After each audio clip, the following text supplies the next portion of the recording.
Like, no one wants to read about cops that are just like could care less about their job. Like, that's a horrible story. Right. Just finish a lot of great females. More than 3. Like, this was a cop book through and through, and it just highlighted some like really messed up, very realistic things, like you said, Phoebe, that happen to a lot of women in the workforce, especially in like male-dominated fields. Let's go beyond the first page. Let's go beyond the first page.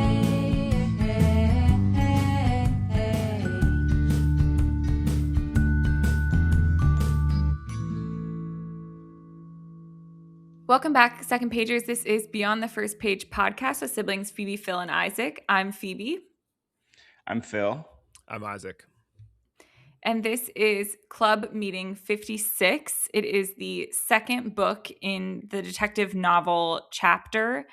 And this book that we are discussing today is The Late Show by Michael Connelly.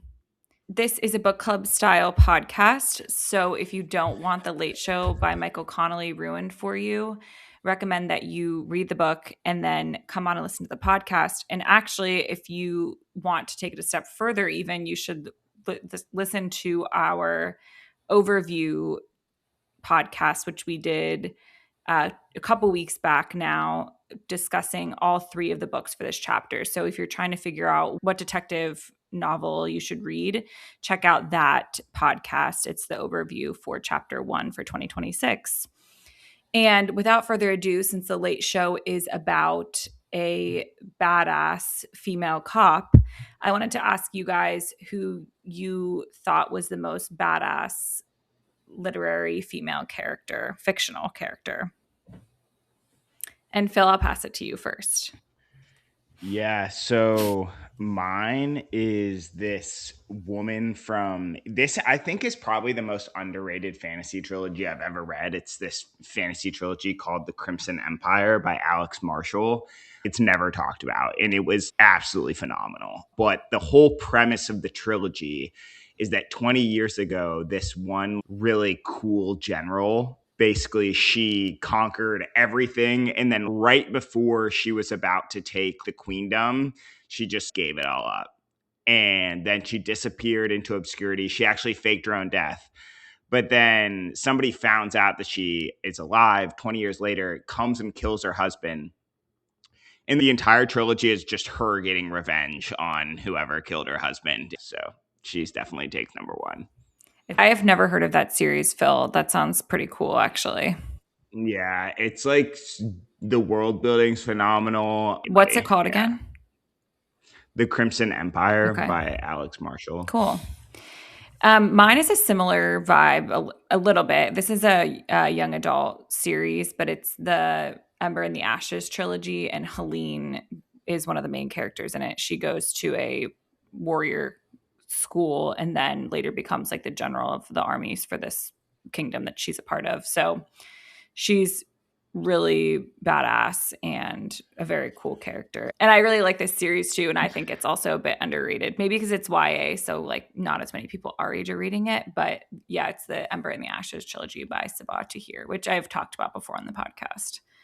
Isaac, what about you? Born trilogy. Oh, that's a good one, Isaac. She's pretty. My go-to would have been Alana, but I feel like I talk about her overdone. But I'm surprised really you didn't go with the captain. I'm surprised you didn't go with the captain from she's good. The Tide Child. Yeah, I was trying to think of like her or the girl who runs the ship from Robin Hobbs as well. Althea. Yeah, she's cool as hell. Yeah. Okay, wait, have we done this question before, guys? Because I feel like we have not. I just think that these characters are great. Yeah. Like some of the best characters. I feel like I just talk about them a lot because I'm defending my stance that I'm like not an anti-feminist. I just don't like the sometimes female, lovey-dovey female viewpoint. Yes. So I feel like they that's get what brought up. I'm talking about. Yeah.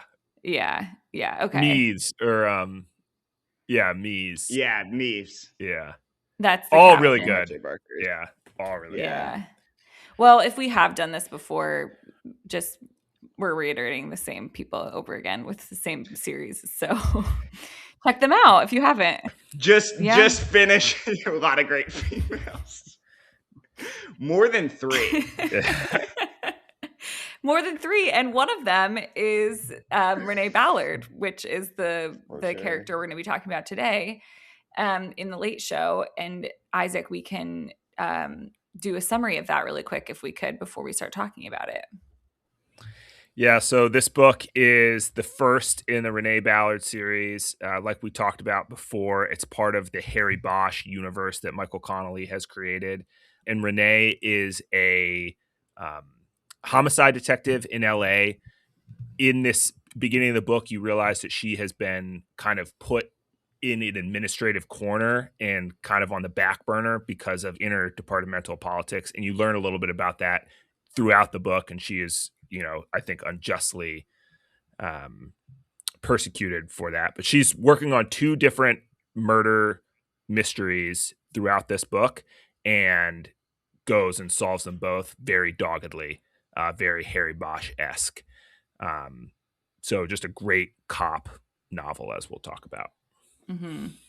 Yeah, and she, I think, to not beat around the bush, she charges her lieutenant with sexual harassment allegations, and then her partner does not back her up, even though he witnessed the sexual harassment. And so then she's kind of, like Isaac said, put on the back burner. She's in the Late Show, which is the night shift.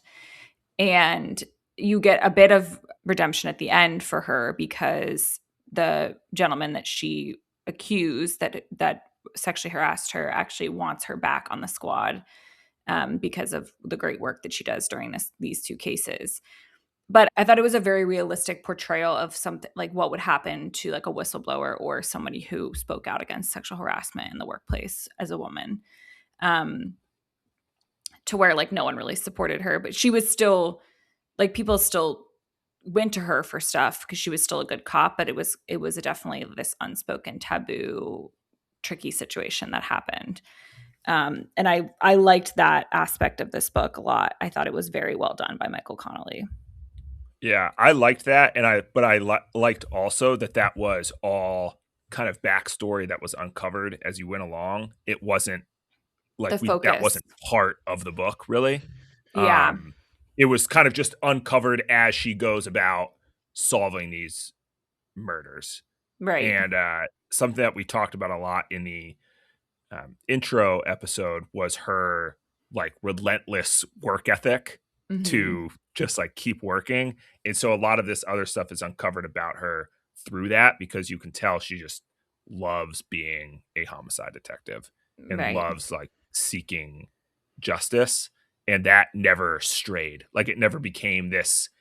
It didn't be, not that I'm saying it, that it would be a bad thing, but like it never became this like rights activist book. Like this was a cop book through and through, and it just highlighted some like really messed up, very realistic things, like you said, Phoebe, that happen to a lot of women in the workforce, especially in like male dominated fields. Yeah. Yeah. So I think to advance on that, Isaac, I was gonna bring this up later, but I think like it's sort of brilliant how Michael Connelly does this. So I do think it's super risky having a just straight female lead, like all told through a female, then have this workplace environment and these sort of like what happened in the past, writing from a male's perspective about a female cop and making that such a big part of your novel. And he does it really well by doing the 2 things that you just said. It's unrealistic to say that this wouldn't be something that a cop faces as a woman, a detective. But he probably shouldn't be the like resounding authority to talk about it. Yeah. And in the same sense, like if he's going to make her a character that's just obsessed with justice, that's a character where this wouldn't be a central part of her novel. Like she's fed up with it because it gets in the way of her solving These murders. murders Yeah. pretty much. Yeah. And I think that that's like, it's funny because we also vetted in Sorry Phoebe, but we vetted the Women's Murder Club or Right. whatever by James Patterson. I think he blunders into this. I So mean, he's he's a like ghost. writing as a He's not actually. This is interesting. There's a woman who writes this series, and then James Patterson like puts his name on the book. That's so interesting. Yeah. He's like first author or whatever on this book, but her name is like Maxine something. I can't remember. And she's the one like actually Yeah. writing those books. But to not to take away too much from your point, I think like, yes, a man trying Yeah. to write in-depth women's feelings can sometimes be a challenge, and vice versa. I think like I go back a lot to when we had RJ Barker on the podcast of like being inclusive without trying to tell someone else's story.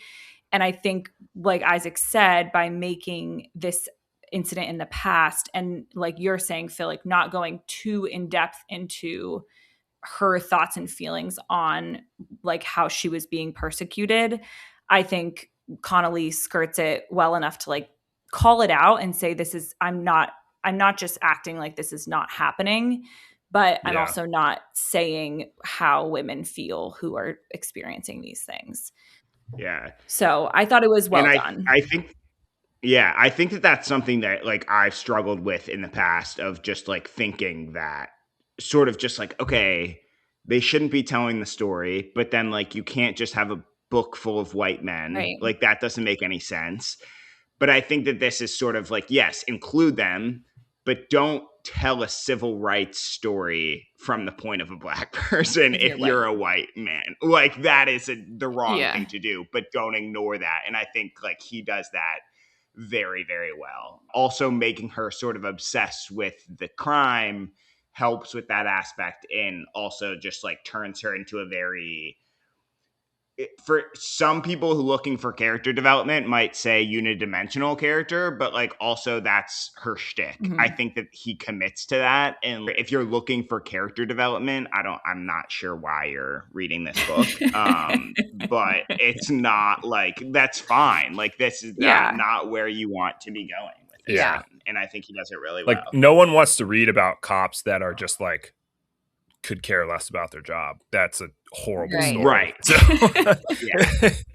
so like or this is I a think cop who like really cares. Or conversely, I think in this case, you're getting into it knowing that you're not getting too much into her personal life either. I think you're getting the story from like, that's her life. I think you get more Renee Ballard, honestly, than you do Bosch. You get the backstory of her family, and then of course this sexual harassment. So I think you're getting a bit more than sometimes like you can read a whole Bosch book and maybe his family's mentioned one time in it or something. So I think this goes a little bit more, but yeah, you're not reading these books you're getting it to get the crime and the solving of it with the detective. Yeah. And I think I liked this one for our trio too, because it was a cop who did it, which I think is like the internal investigation of a cop is always a very sticky point in a detective novel. And I think it makes it more interesting. It makes the crime more interesting. Yeah. Connolly in a lot of his books goes to this well a lot. And I don't mind it. It makes me question like maybe policing is like super corrupt. And I guess LA is like such a big place that can very easily happen.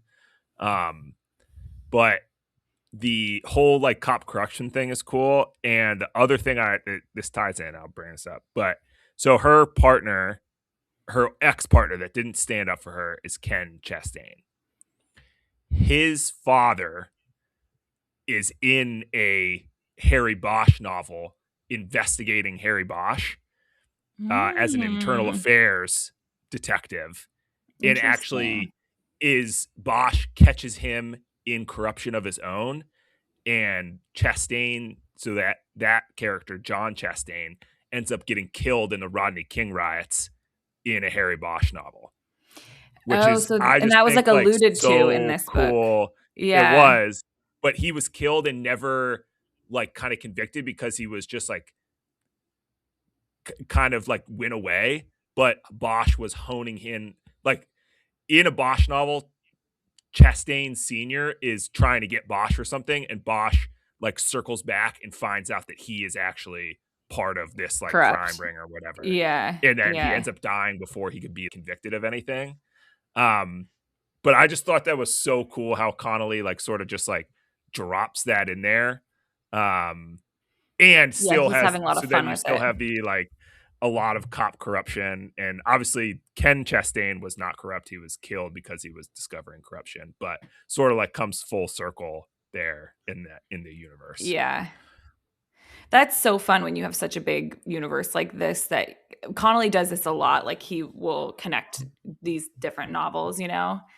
But that was like a pretty deep-seated one, that's cool that you brought that up. For any like true Michael Connolly fans right there, that's a little nugget for you. Yeah, he does that in a couple different ones that are like very tiny like that, but this was one of the cooler. Yeah. And like pretty Subtle. relevant to the story. Another one and a couple other ones, Bosch is just a passing character. Right. That you look back and realize, oh wait, that was Harry Bosch that this other character ran into. But this is like a little bit more connected, which is cool. Yeah, very cool. Yeah, I think the connection works because this is like realistic. Much like military families, you have these cop families. Yeah. Or you have these like, my dad was a cop, my grandfather was the commissioner. Mm-hmm. Like, but then it's this dynamic that he portrays, I think is really, really well done. I think that even before modernish politics and the racism of cops, before that became a very hot button issue, cops were still like, I mean, no one likes law enforcement from like the beginning of time, right? Like that's like something that job. Just like you like to break the rules. And I just like, it's crazy the type of camaraderie that everyone against you creates within the force that like it's such a unique thing because you're supposed to be the ones that are like straight and narrow, right? But this creates a brotherly affection that like is above the law, but like you are the law. Yeah. So like it's a really interesting dynamic of just like, okay, where does your loyalty to your partner, your loyalty to the cops as a whole? So you get both of those dynamics in this because you get the loyalty to the partner where Renee was accusing somebody else in the force who's higher than her, and that loyalty was broken. So that was like a bigger infraction than like a loyalty to just a fellow cop and like a fellow somebody on the force that you're like investigating for corruption. Because also in those corruption things, like, I mean, you have a couple choices. Like every corrupt thing that the cop does is not going to be made a big deal of, because that would, like, I'm sure that cops run background checks on somebody they match with on a Tinder profile, right? Like that's, or like even like letting you're people, not supposed to do that. Letting people slide on speeding tickets or like right. Minor be considered corruption. Yeah. I bring that up just because, like, you know, being a military man, I feel like military and police force. I'm trying to think of like another like sort of government or like it would have to be government. There's like a position of power there that is, like you said, the average public person like kind of respects. I think the police to a lesser extent, especially in modern times, and they're slightly more fearful, perhaps, at least more recently. But like, I have my flight cap on my dash, and I've been pulled over for speeding 3 or 4 times since I've lived in Oklahoma City. And if I'm in uniform or they just see that hat, they're just will like, get off. slow down. Yeah. You're so right, Phil. Like there is such a level of like, we have to have each other's backs when really like that is not, this is getting outside of the scope of this book, but like, that's not the point of these organizations. It's to have like, you're serving the public, not each other. It's true. But I think every profession falls a little bit prey to this. Like if you're a doctor and you work at the hospital that you're getting care at, like you're getting the best care, you're getting the best room, you're getting For the sure. doctor to come over, like I think so there is elements. I think you're right though, Isaac, that people are looking to law enforcement and military to be this like better than, but it's just you're still people, like you're still part of a good old boys club, good old boys and girls club, like I think is the point. And even in Ballard, like she gets accepted back into it and she still has connections as part of like a club, even though she's been kind of ostracized. So yeah, I think it's very believable. To summarize this, I think it's very believable, like the cop corruption thing, because even on a small scale, it's you see it What I happen. mean, I do think, yeah, like imagine if though that like doctors could just randomly come across the street and be like, next time you get sick, you're getting the worst care. Like, I mean, that is like, Yeah. that is what we've sort of realized. Like the law, I mean, you get people that are pulled over for having a tail light out. You know what I mean? Like you really do sort of run into this every day where this source of power can be like exploited. But then you also, I think on the flip side, most of the time get people that are just like so against you that then you get this like, okay, I gotta stick up for my, like he gets hated for doing nothing, like I gotta stick up for my partner here. Yeah. So it is.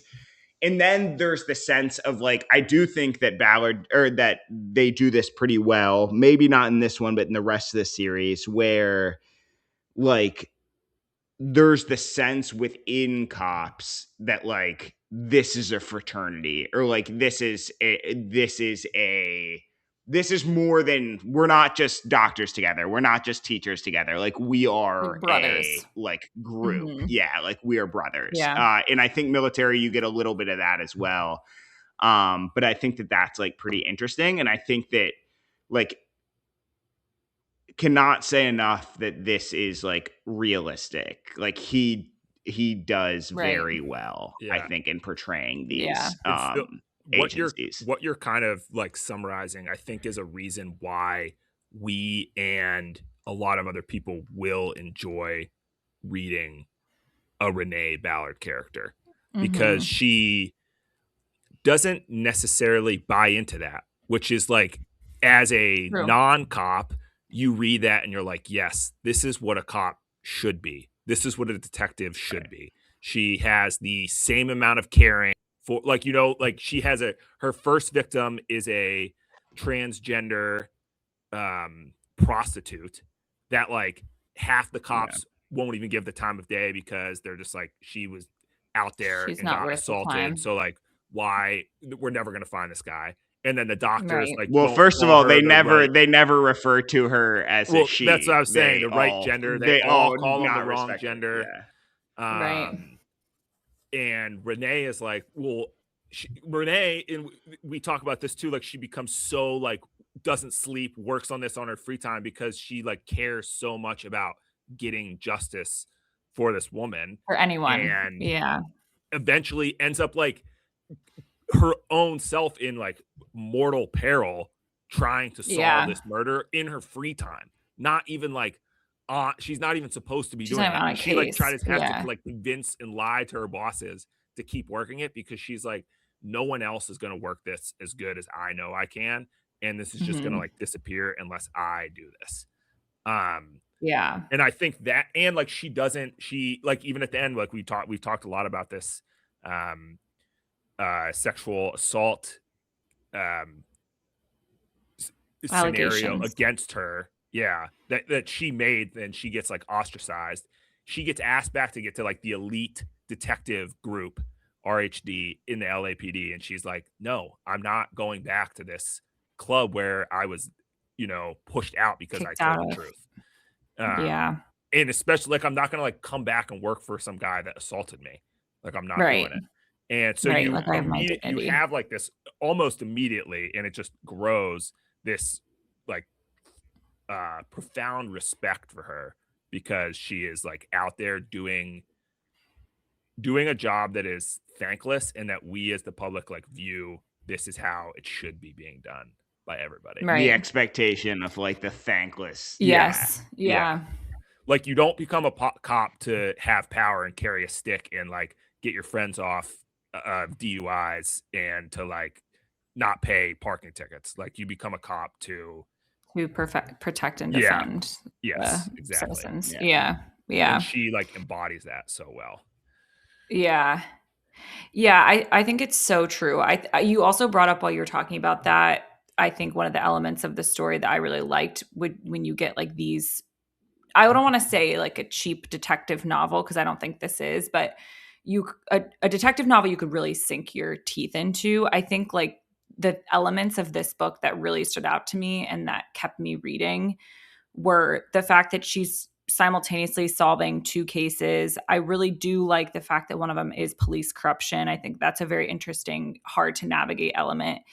A kidnapping where she's kidnapped and has to escape. That's just like adding a lot of excitement to the book, obviously. Yeah. And then the plot twist at the end where you think it's going to be the guy who sexually harassed her is the cop who was dirty.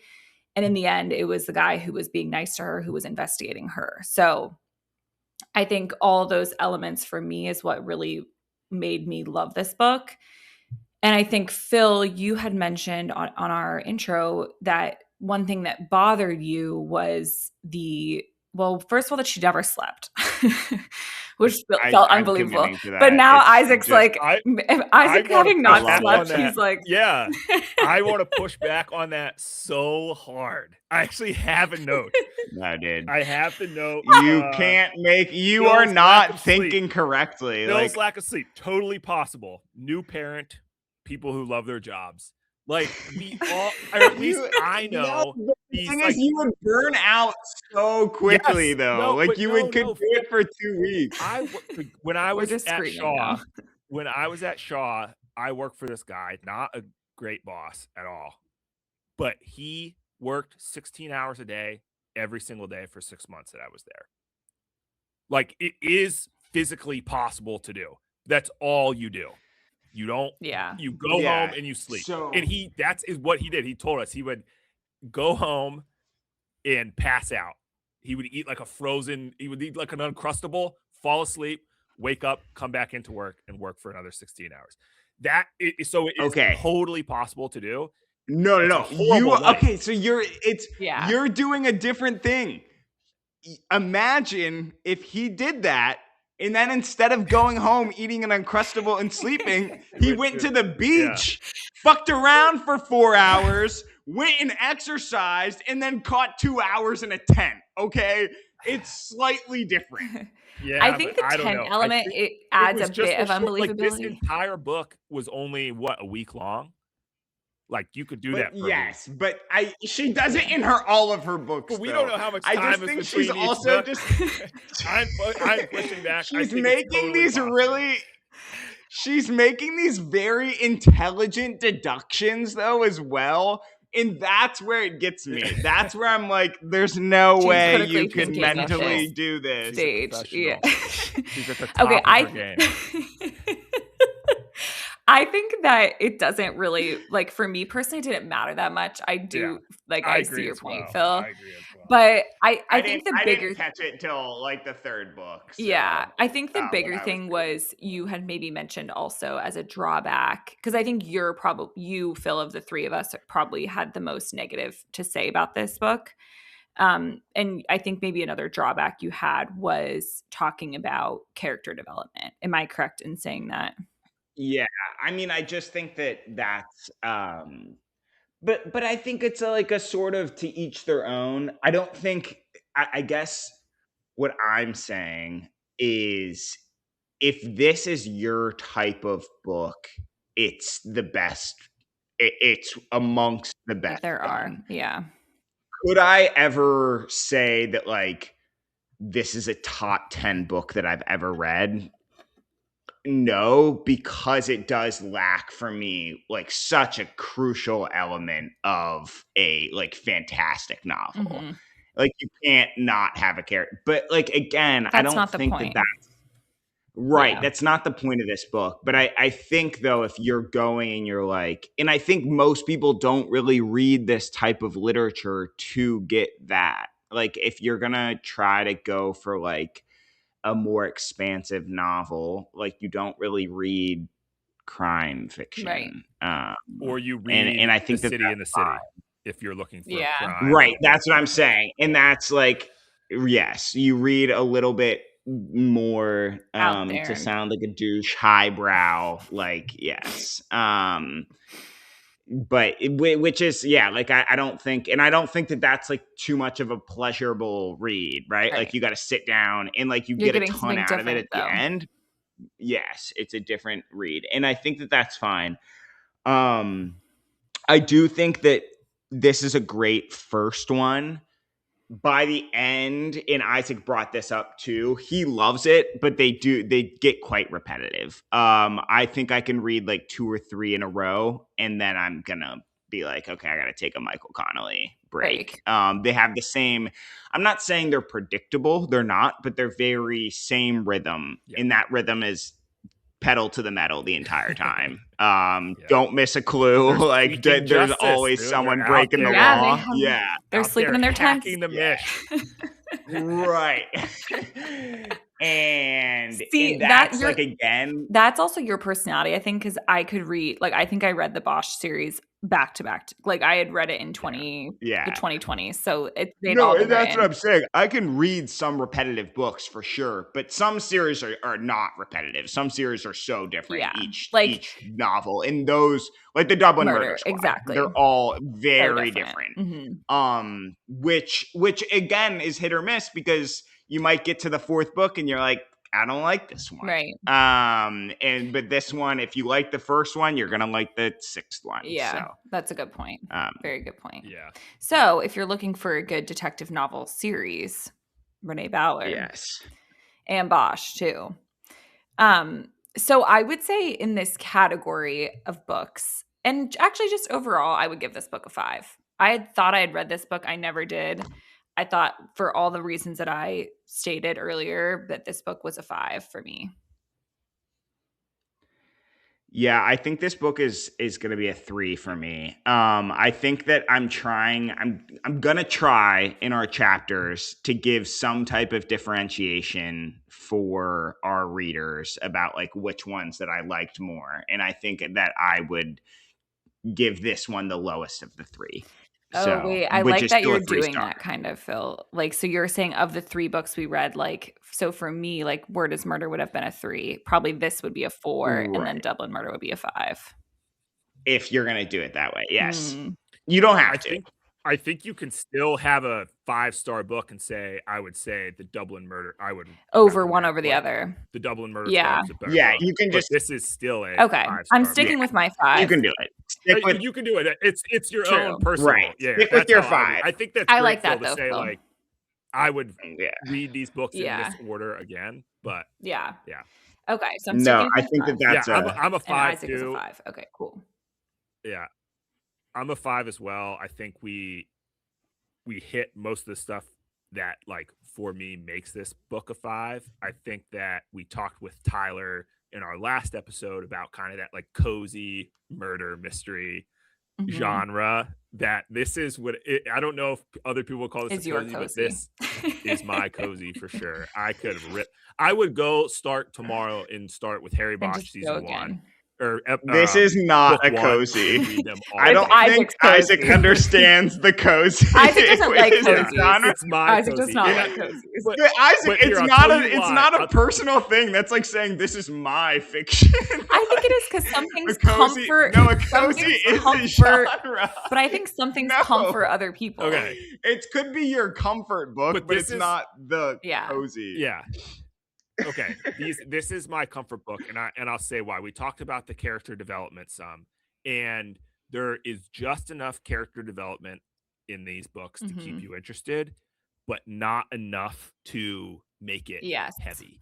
So this is like a pretty gruesome crime, and as far as like Michael Connelly crimes go, this isn't even that gruesome. Right. But there is so much like sexual crime in his books and just like kind of some pretty gory stuff because this is a cop being a cop, it's almost like how like a gynecologist, it's like not a sexual Yeah. thing, even that's like such an intimate experience, I'm sure, but like it's not like a sexual encounter because like it is just like a doctor doing a Yeah, they're job. Like this is a professionals. cop being a cop. So like Yeah. even when you run into this like super gruesome, like pretty horrific sexual crimes, you as the reader, you're like, oh, that's horrible, but you don't Weighed become down by like, this. I can't Yeah. read this anymore. Yeah.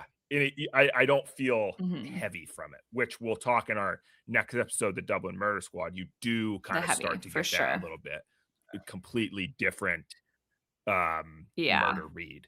Whereas this one, you can rip through them because it is you're slightly disengaged because of that lack of I'm not going to say lack of character Less. development, but just Yeah. less character development. Isaac drawing a conclusion between a gynecologist and a cop was not a conclusion. Honestly, I A was going to parallel. critique it, but he sort of nailed it. I know. he Good sort of job, nailed it. Isaac. Very well done.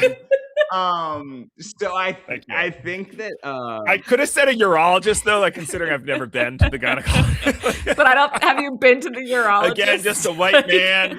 Just a white man Just a white pontificating. man telling the women how it is, you know. I think that just to advance that, I think that basically if you've never delved into reading a cop or reading detective fiction, I would say Isaac is basically making the point that, and it's a great point, this is like a procedural TV show. There's like a little bit character development every episode where like something little happens at the end, but the episode is about that case.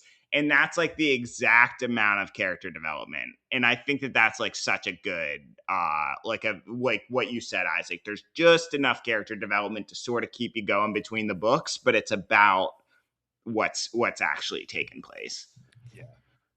It's the investigation. It's the mystery. policing. Yeah. Which I love. Yeah, I think so. For recommendations, we've talked about a lot of other series, and I think we're giving our readers a good mix too in this chapter.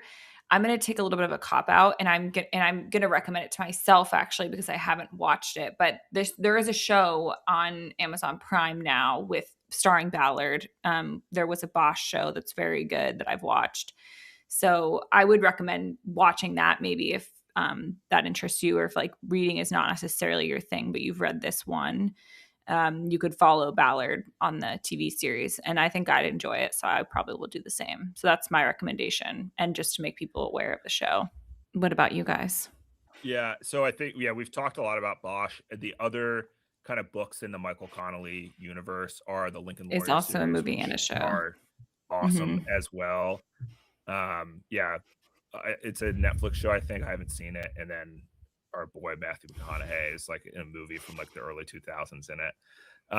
He's also got a couple like spin-offs that are in the same universe about a journalist that are pretty good. It's like an investigative journalist. And then I to recommend a non-Connelly book though, I would recommend the Walt Longmire series. He's a sheriff in rural Wyoming, and they also made a TV show out of it. But again, it's those books that it's a huge, I think like 40 books in the series or something that you can, if you're into that, if you like that Yellowstone setting, but just like murder mystery with like a cop theme, you'll like these Cool. books. Yeah.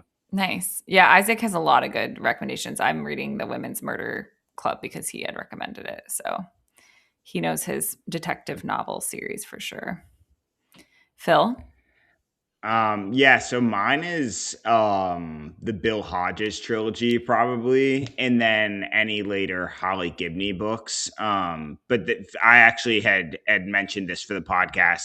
The first of the series, the Bill Hodges trilogy, is Mr. Mercedes, and Holly Gibney, he's a detective, and then Holly Gibney is sort of his neurodivergent sidekick that is just like super funny and really like sort of a Sherlockian essence. I don't know, but they're a good pair, and it provides sort of a detective while you also get a little bit of the horror element from Stephen King. So I really like those ones. They were good. The good point of view from from the killer, at least in the The Mr. killer's point Mercedes of one. view. Yeah, I haven't read the rest, but Yeah. yeah, Yeah. that's always a good. I'm glad you recommended that. I thought that also, if you like The Word Is Murder, you might like that book too, which we talked about Yeah. last time on the podcast. But no, great recommendations. I'm glad we got able to talk about a Michael Connelly book for you, Isaac. I think we'd be remiss if we didn't discuss at least one on the podcast. And before we go, we will close out chapter 1 of 2026 with In the Woods by Tana French. And could you just tell our listeners quickly about that, Isaac? So In the Woods is about Detective Rob Ryan, who is investigating the murder of a girl outside of Dublin in the same area that he as a kid went through a traumatic experience that he can't really remember, and 2 of his friends went missing and were never found from his childhood. And we just dive deep into his past as he's trying to uncover, stuff that happened to him to help solve this crime in the present day. Mm-hmm. Yeah, very good. We've read Tana French on the podcast before. This series, I think, is significantly better than the series, The Searcher, that we read, I think, last year or 2 years ago for the podcast. So very excited to talk this last one out with you guys. And I really hope our listeners have gotten at least one detective novel that they can sink their teeth into with this series. So with that, this is your bi-weekly reminder to call someone that you love, tell them that you love them, tell them about a good book that you've read. Hopefully it's a Michael Connelly book. It's a little ode to Isaac. And until we talk again, stay classy, second pagers. We'll see you later. See y'all.